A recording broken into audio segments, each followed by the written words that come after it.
Hi, and welcome to Complex PTSD Warrior. This is our first podcast, and we are so glad that you found us. I'm Travis, husband of Kristen, the founder of Complex PTSD Warrior. The way I'm going to do this podcast is I have gathered, a bunch of questions from social media that our followers have posted and that we've responded to over time.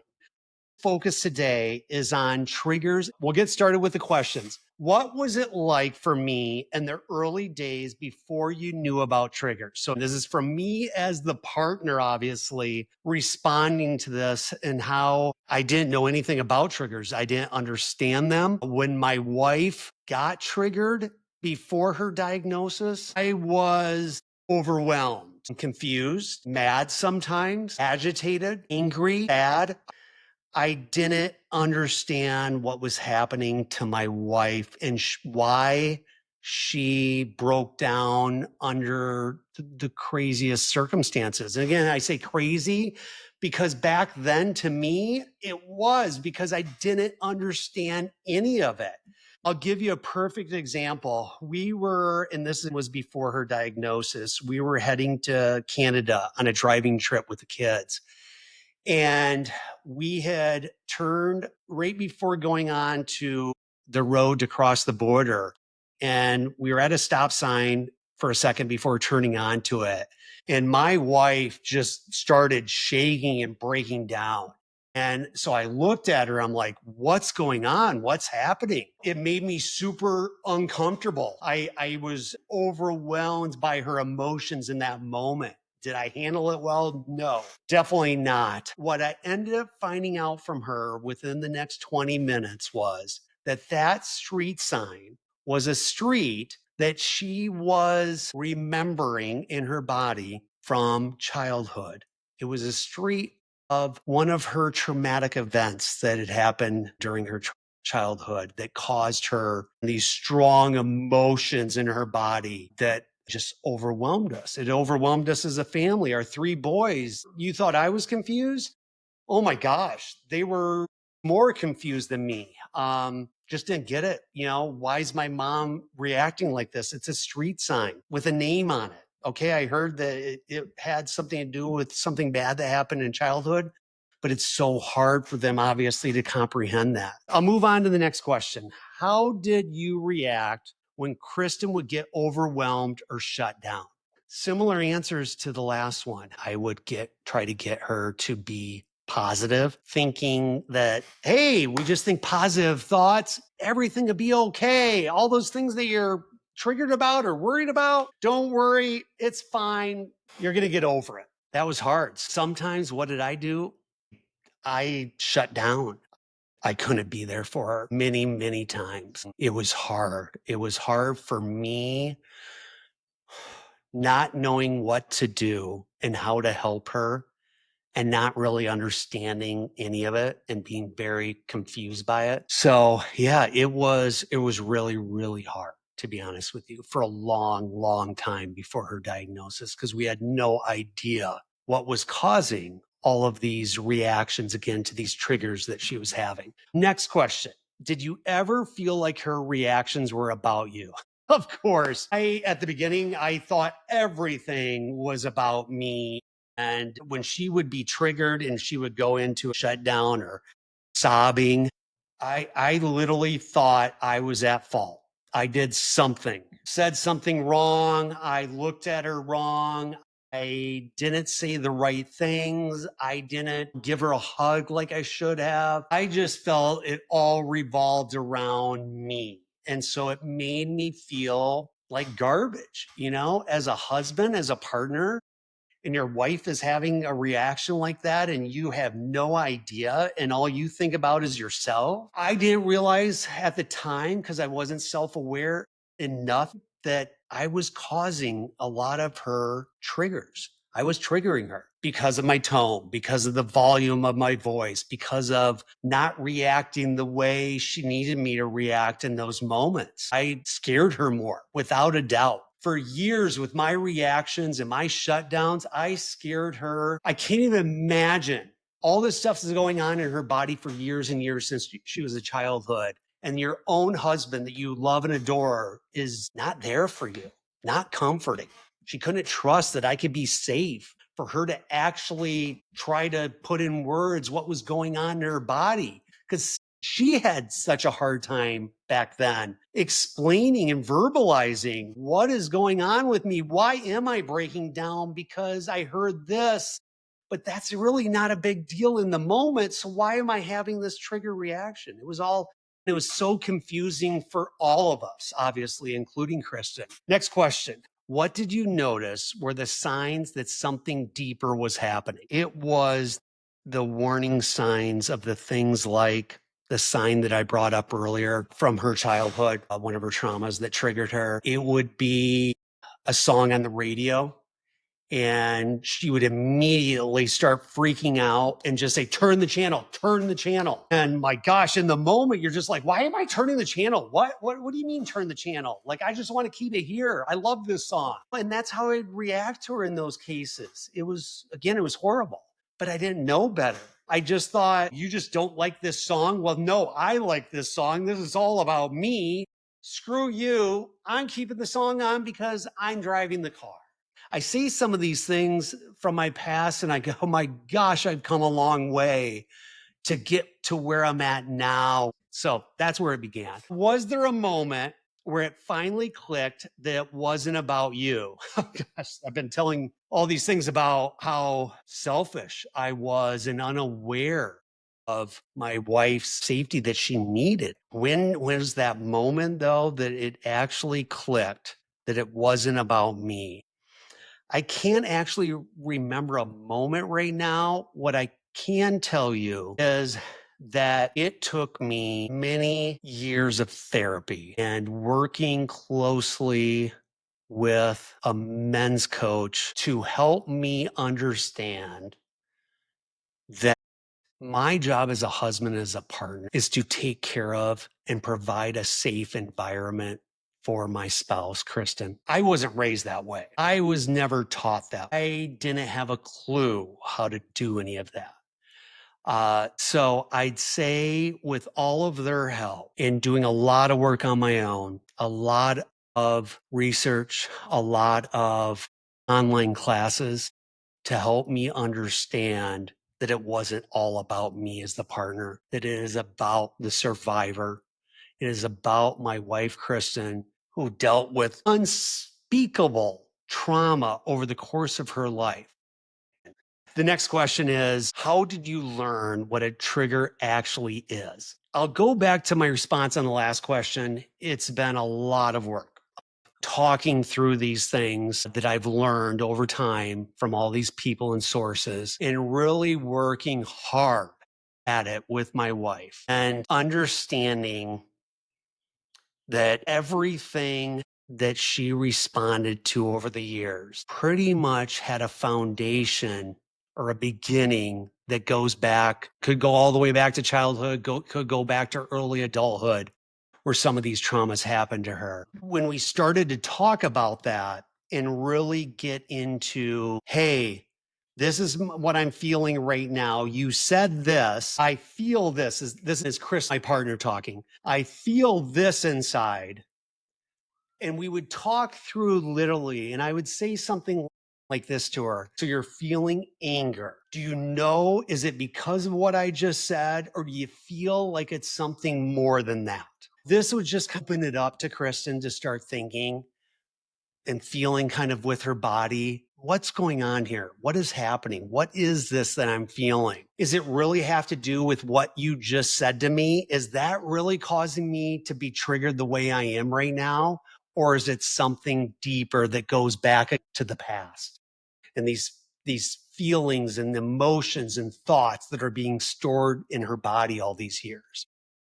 Next question. What did you wish you had known back then? I wish I would have, kind of like when I went through a divorce years ago. I remember the only people I could talk to and communicate during the divorce that actually spoke about reality and gave me kind of, the low down and ugly of a divorce. I remember learning so much from those individuals, whether it's family members, close friends that had been through divorce. They gave me phenomenal advice, gave me the real feel of what I'm going to go through that divorce. So when I look at this in complex PTSD, I wish I would have talked to someone that had complex PTSD, that was officially diagnosed, and really just ask them a bunch of open-ended questions and let them also talk to me and let me know about what was going on with their complex PTSD, triggers, how it made them feel, all of those things. I would also for sure talk to the partner. I would want to know everything that they have learned up until that point about themselves going through this and about their spouse, partner, and what they've seen from their perspective that they go through and experience. Knowing now what I know, that obviously not everybody that has complex PTSD has the same triggers, has the same emotions, has the same traumas. Everybody's experience is obviously different, but there is so much knowledge for people that have lived this. What I also will add, though, is people that have lived it. What I have found over the years is a lot of people in this area will talk a big game. Oh, I'm a partner of a CPTSD survivor. I want to do this and I want to help them and I want to make them feel safe and I want to do all these wonderful things for them. But when I talk to them 6 months later and ask them, how are you doing? What have you done specifically to work on your relationship with your partner when it comes to complex PTSD and everything that comes with it? And they usually tell me flat out, I haven't brought it up. I forgot to. You know what? I am scared to bring it up. And so I haven't brought it up. So what I would say is, not only do you have to learn from people that have been there and done it already, but you have to be willing to make changes. I'm going to tell you right now, not knowing your situation or your partner's situation with their complex PTSD, there is so many things that you need to make sure that you're doing as a partner to help support your spouse, your partner, that you need to more than likely, unless you come into this as the perfect person, which I haven't found one yet, you need to be ready to put in work, real life changing. You're changing the way you operate, the way you react to things, the way you respond to your partner, the way you can hold space for your partner. That all takes time and it takes work and it takes consistency. Let's go to the next one. How do you respond now when Kristen gets triggered? First step, you need to be able to, as a partner, regulate your body and regulate your emotions. When my wife is triggered, and it's a bad one, so she is extremely emotional, usually crying, just going to a really bad place. I know as her partner, I have to step up in that moment. I have learned this over time, obviously. It has taken a lot of work and a lot of mistakes to get to this point where I'm at now. And so after that pause, I take 2 to 3 deep breaths. I have to regulate my body, calm it down so I can be safe for her in that moment when she's highly emotional, charged up, feeling more than likely like garbage about herself, because that's usually what happens when she goes into a full-on trigger that's reminding her of a traumatic event that, say, happened in childhood and how awful she felt during that moment of that trauma. That stays with them. It does. It stays in their body if they have not done the work over time to work on getting that out of their bodies. After the pauses, I try to remember, I should say, take your time. I'll say things like, I'm here. I love you. It's okay. This is normal. Let it out. Tell me if you want to talk to me. Tell me if you don't want to talk right now, that's okay. I ask her then, do you need a hug? No? Okay. Do you want one later? Probably. Okay, I'll give you one later. Don't worry, I'll give you a hug later. I love you so much, sweetheart. It's okay. So I remind her everything that she's going through is normal. It's not scaring me. I'm here for you. I love you. I respect you. I understand what's going on with this trigger, and I'm here to be there for you and support you in the way that you want the support to be. Do I get it wrong sometimes? Oh my, yes. Pretty much every other day or every third day, I blow it. Okay. So she has a trigger and I absolutely blow it. I think it's about me. I get defensive. I say, "Oh, are you kidding me? Oh, and I'll do things like that. Oh my gosh, that is the worst thing you could do for your partner that suffers from complex post traumatic stress disorder. Yeah. So, not a good thing to do. It is normal to make mistakes. You, as their partner, going through this with them, through this journey, this healing journey, will make so many mistakes. What you need to try to do is not beat yourself up. Okay. None of this is easy. All of this takes practice. All of it takes time and consistency. And so you will not be perfect. You might never be perfect. I know if I do this and work on it the rest of my life, I will probably never be perfect at it, but I'm pretty darn good at it now. And I am 300%, whatever you want to throw out there for a number, better than what I was pre-diagnosis, and how I reacted to what I didn't know then was a trigger. I just thought she was being emotional about something, and how I reacted. I'm just better at all of these things because of time and practice and that consistency. It is critical that you, as the partner, step back after this situation happens and it calms down and really self-assess how you handled everything. The first thing, if there was issues during it, and I mean issues meaning you didn't handle it well and you said some things that cause more pain for them, more hurt, more sadness. It's critical that you apologize for anything that you need to apologize for. So don't just throw out a blanket apology. I'm so sorry. I sucked it up. I'll do better next time. No, they don't want to hear that. They probably heard that their whole time being with you, right? I'll try to do better next time. No, you need to step back and really analyze yourself and be honest with yourself, truly honest with yourself, and say, what could I have done better? What did I do wrong? What do I need to apologize for? Because that's what you need to do as the partner. Honestly, if you talk to them and they're okay talking about this again shortly after all this happened or 2 hours after, whenever it happens and whenever they're comfortable to talk about it, you need to apologize and you need to tell them exactly what you feel you did wrong and how you're going to work to get it better, because they deserve better. You deserve better as the partner to do it better, but they deserve your best, right? And your best won't be there all the time. You're going to fail at this, like I said. But if you can keep working towards your best, your partner is going to see that and they are going to love you. They are going to appreciate you as a partner so much more than they have ever. Kristen and I, our relationship, ever since I started putting in the work and started to truly understand her triggers and what she was going through with her flashbacks and her emotions and overwhelming emotions, you have to reconnect.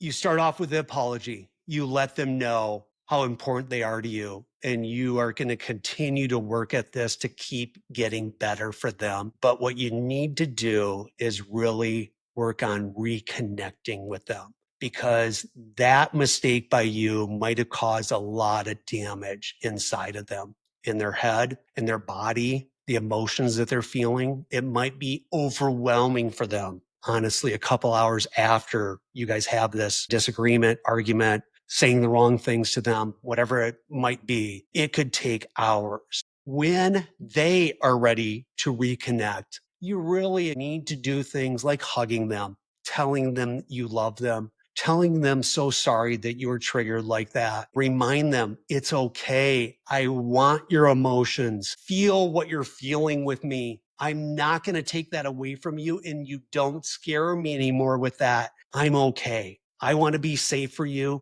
So that's critical. You have to reconnect. It could be going for a walk with them, holding their hand, that touch. My wife has told me over and over, after these moments or after a trigger, a flashback, she wants to be touched. She wants to be held. She wants to have her hand held. Last question. What would you say to other partners or friends who feel lost when someone they love is triggered? I would reassure you as the partner that you can get through this. You will get through this. You need to put in the work and put in the time to get better, because your partner deserves that. You won't be perfect at this, and that's okay. You're human. You're not the one going through a flashback, right? So you can't feel as the partner exactly what's going on in their bodies. I would also be honest with them that this is not easy. This is probably one of the most, if not the most difficult thing you will ever do, is being a support for your partner's triggers, flashbacks, emotions. This is the end of my first podcast. I hope you enjoyed it. Please share this with everybody. There is so many people out there with CPTSD. So many of their close loved ones and family have no idea, just like us years ago. We had no idea what this meant, how it was going to change our lives for the rest of our lives, how it affected every single day of our lives. Thank you for watching this. I appreciate it. You mean a ton to me. Please follow us. Please support us. We're on Substack. We're on YouTube. We're on Facebook, TikTok, Instagram. We're on all of them. Please follow us. Thank you.